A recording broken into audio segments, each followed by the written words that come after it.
My service learning presentation for our class, Professional Growth and Engagement.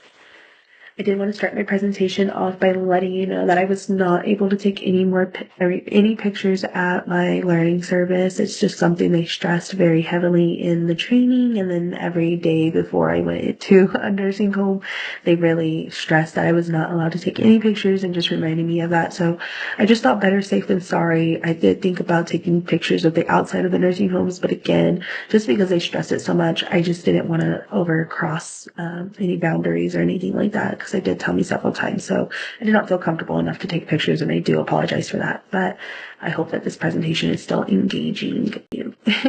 So, introduction. My name is Erin Marquez, and I served at the Hospice of Midland, located in Midland, Texas. They provide hospice care to individuals with terminal illness and support to their families.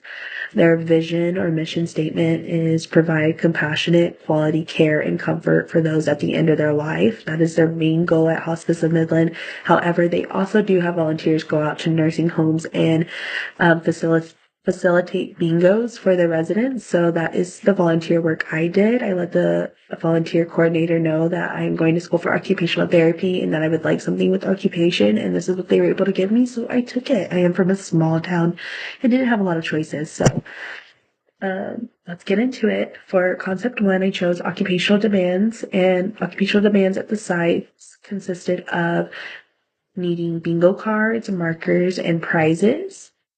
The space demands needed to be accessible, a well-lit room with tables and chairs for wheelchair use. I put wheelchair, but there's also canes and walkers and people who were just able to walk. So it just needed to be accessible to all. And yes, social demands, turn taking, following rules, and social interaction. Those were all needed. And an example of this is residents use fine motor skills to manipulate markers and visual skills to read cards. I have 2 more examples if you want to pause and read. I'll give one more just talking here. It's not listed, but when a resident won, if they won once, they couldn't win another prize. So if they won again, they had to give their gift away. So that encouraged social interaction. They got to choose another person to share their gift with. And that was always fun, seeing that little interaction. But continuing, concept 2, I chose occupational therapy core values. So we have dignity, engaging residents in meaningful activity, altruism, volunteering time to enhance quality of life, equality, ensuring activities were inclusive for all. And then my examples for this is providing assistance to residents with visual impairments. We have 2 more examples here, but I'll dive more into the visual impairment. So we did have a projector behind me. When I would state the number, I would always repeat it. And then it was also projected behind me, zoomed in super big, so that way everyone could see it no matter where they were sitting. Concept 3, communication strategies.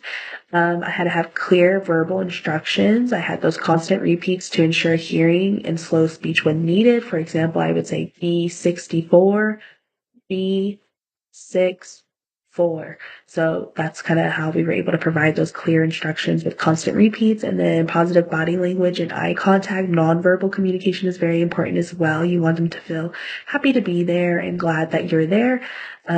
Adjusted communication for hearing aids or cognitive impairments. And my example of this is repeating the numbers and having a projector for those with hearing loss. 2 more examples if you want to pause and read, but I'm going to keep it going just because I've recorded this 3 times and I have not made it in a good time, so let's keep it moving. Step 4, therapeutic use of self. I think therapeutic use of self can be used or applied to any situation. So of course I agree that it goes along with mine. So as far as therapeutic use of self, I had to be enthusiastic and I needed approachability to encourage participation. One thing they really stressed during our training was that you might be one of the few people some of those residents see all day. So if they want to stop you and talk to you, just stop and talk. Give them some time. So I'm there. Might as well be there and participate and interact with the residents and get more practice talking with older clients and the elderly. I've always thought for sure I'm going to do pediatrics, or at least that's what I've been leaning towards, but I really wanted to do my service learning with the elderly. That way I can get that practice in and see how I feel about working with older adults versus children. So yeah, approachability was really important. And then being enthusiastic in the conversations I was having with them was also important. That leads me to my humor and small talk. Humor and small talk was definitely needed to build rapport with these people, at the nursing homes, and even the volunteer coordinator. I really pride myself with my patients. So patients with memory challenges, that is something I was able to provide. I had a girl mid-game keep forgetting that we were playing blackout and not regular bingo, so she kept calling bingo. She was calling bingo, and I just had to re-explain to her, like, we're not doing regular bingo, remember, we're doing blackout bingo, but you're so close, keep it going, keep marking out those numbers, keep looking at your card, you're so close, and I know you can win it. Like, just giving them that type of encouragement to continue, and that's my example. Another example would be maintaining the engagement despite those challenges, restoring clients' confidence by calmly assisting and encouraging them.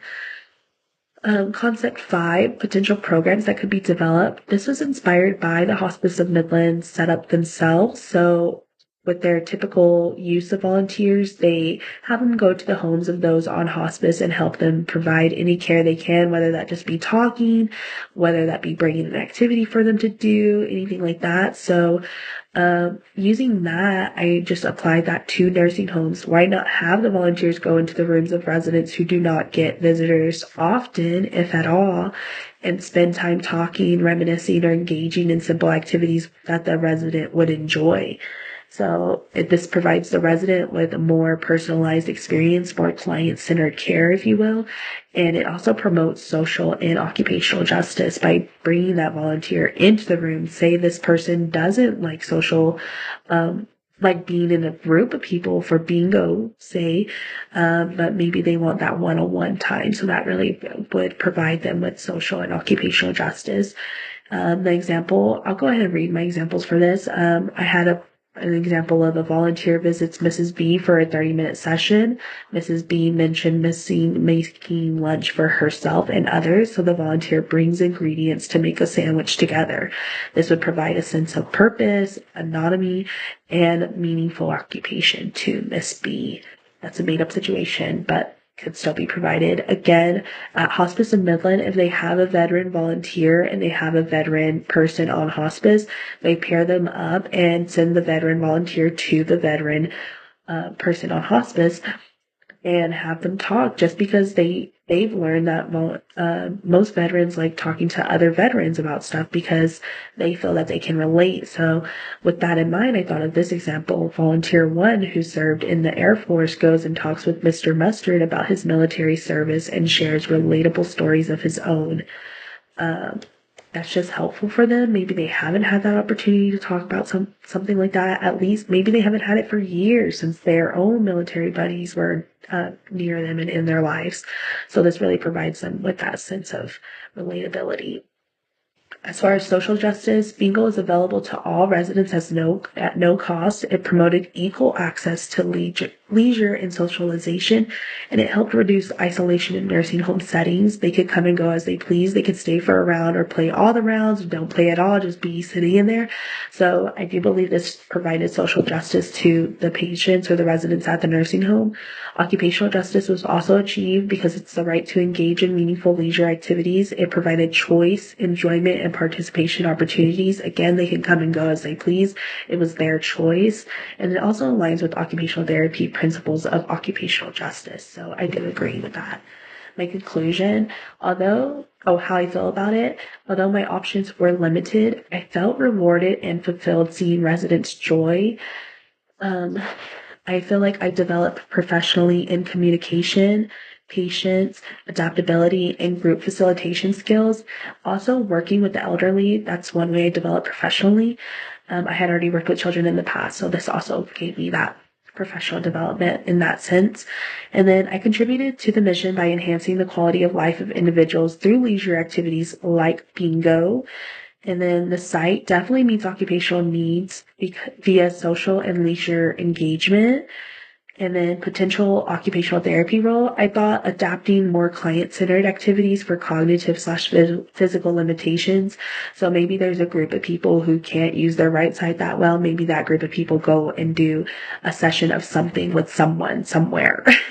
And then maybe people with dementia, the clients or the residents with dementia are able to go and do a more specific activity tailored to them with someone else as well.